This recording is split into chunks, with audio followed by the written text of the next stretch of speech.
num tempo em que a terra estava mergulhada na escuridão da maldade, onde os homens haviam se afastado de tudo que era puro, justo e verdadeiro, Deus contemplava a criação que Ele mesmo formara. O mundo, que um dia fora chamado de bom no princípio da criação, agora jazia corrompido pela violência, ganância e pecado. Os pensamentos humanos eram constantemente maus, e a justiça havia se tornado uma raridade. A tristeza invadiu o coração de Deus, e Ele decidiu que seria necessário um recomeço, não por desejo de destruição, mas por misericórdia e esperança de restaurar a humanidade. Foi então que, em meio a toda aquela corrupção, surgiu um homem diferente, Noé, um homem íntegro, temente a Deus e justo entre seus contemporâneos. Ele não se deixou contaminar pelas trevas ao redor, enquanto todos seguiam seus próprios caminhos. Noé caminhava com Deus, a decisão divina foi clara. Um grande dilúvio varreria da terra tudo o que respirasse, apagando da existência toda a maldade que havia se multiplicado. Mas Noé encontrou graça aos olhos do Senhor.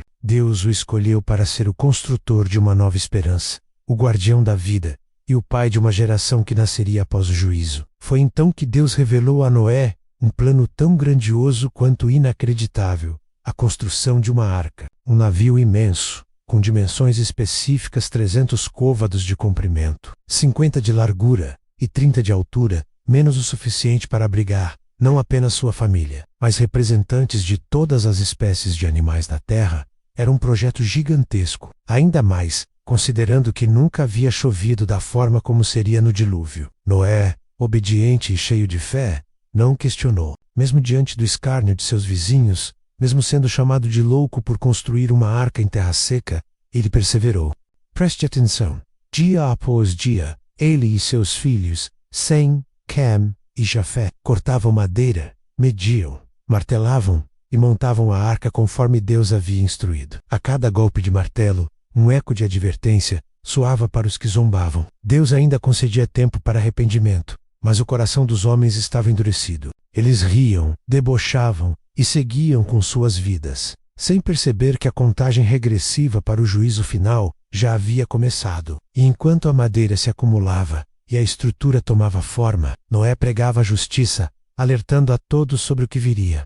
Mas ninguém o ouviu. Com a arca finalmente concluída, chegou o momento do próximo passo, a entrada dos animais. 2 a 2, machos e fêmeas de cada espécie terrestre, vieram até a arca. Leões, elefantes, aves, répteis e insetos marcharam em ordem sobrenatural, guiados pelo próprio Deus. Uma cena de espanto para quem ainda assistia, mas mesmo assim, a zombaria não cessou. Depois de décadas de construção e preparação, Noé e sua família também entraram na arca, e então algo aconteceu. Algo que fez até os zombadores silenciarem por um instante.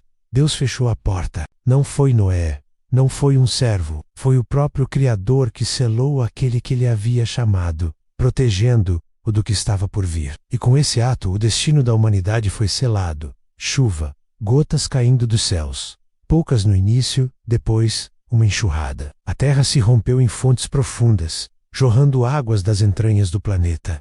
Os céus despejavam torrentes ininterruptas. As risadas cessaram. O pânico tomou conta. As pessoas corriam tentando escapar, subindo montanhas, agarrando-se a árvores, batendo nas paredes da arca pedindo entrada. Mas era tarde. A porta havia sido fechada. E o que antes era zombaria, agora era desespero. O dilúvio durou 40 dias e 40 noites. Toda a superfície da terra foi coberta. Não sobrou nada. Nem reis, nem pobres, nem homens fortes ou sábios. Todos foram levados pelas águas. A arca, porém, flutuava sobre as águas com segurança. Dentro dela havia silêncio, orações e esperança. Durante meses, as águas cobriram tudo. A arca, sem leme ou vela, era conduzida pelas mãos invisíveis de Deus. Lá dentro, Noé e sua família cuidavam dos animais, oravam e esperavam. O tempo parecia interminável, mas Deus não havia se esquecido. A Bíblia diz: lembrou-se Deus de Noé. E esse versículo carrega uma força tremenda. Significa que, mesmo quando parece que estamos à deriva, mesmo quando tudo ao redor é caos, Deus nunca se esquece de quem anda com Ele. Então, Ele fez soprar um vento sobre a terra, e as águas começaram a baixar. Lentamente, o mundo começou a emergir novamente. O Monte Ararat foi o primeiro ponto seco visível. A arca repousou ali, Noé soltou um corvo, depois uma pomba. E quando a pomba voltou com um ramo de oliveira no bico, ficou claro: a vida voltava a florescer. Quando a terra estava seca, Deus ordenou que Noé saísse da arca com sua família e todos os animais. Eles pisaram no solo como os primeiros de uma nova era. A primeira atitude de Noé ao tocar o chão firme foi construir um altar. Ele ofereceu um sacrifício ao Senhor em gratidão. E Deus se agradou. Foi ali que ele fez uma promessa eterna: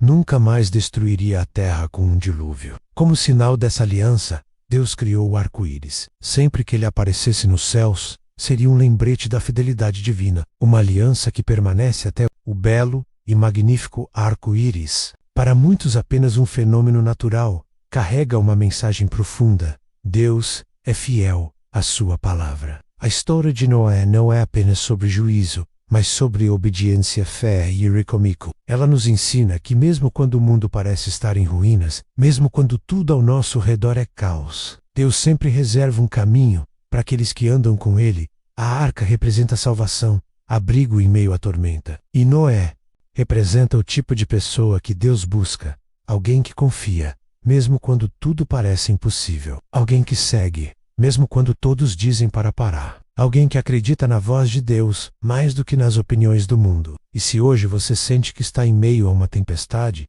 que os ventos estão fortes demais e tudo parece prestes a desmoronar, lembre-se de Noé. Lembre-se que Deus ainda fecha portas para proteger, ainda conduz arcas sem direção humana, e ainda envia pombas com ramos de esperança. Ele ainda fala com os que o ouvem, e ainda salva os que confiam. A história de Noé é mais do que uma narrativa antiga, é uma verdade viva, é um chamado para construirmos nossa própria arca, menos nossa fé, menos mesmo quando ninguém ao redor entende. Porque o tempo da chuva sempre chega, mas também chega o tempo da promessa. Se você gostou do nosso conteúdo, nos ajude, curta e compartilhe com os amigos. Ative o sininho para receber novidades e se inscreva em nosso canal.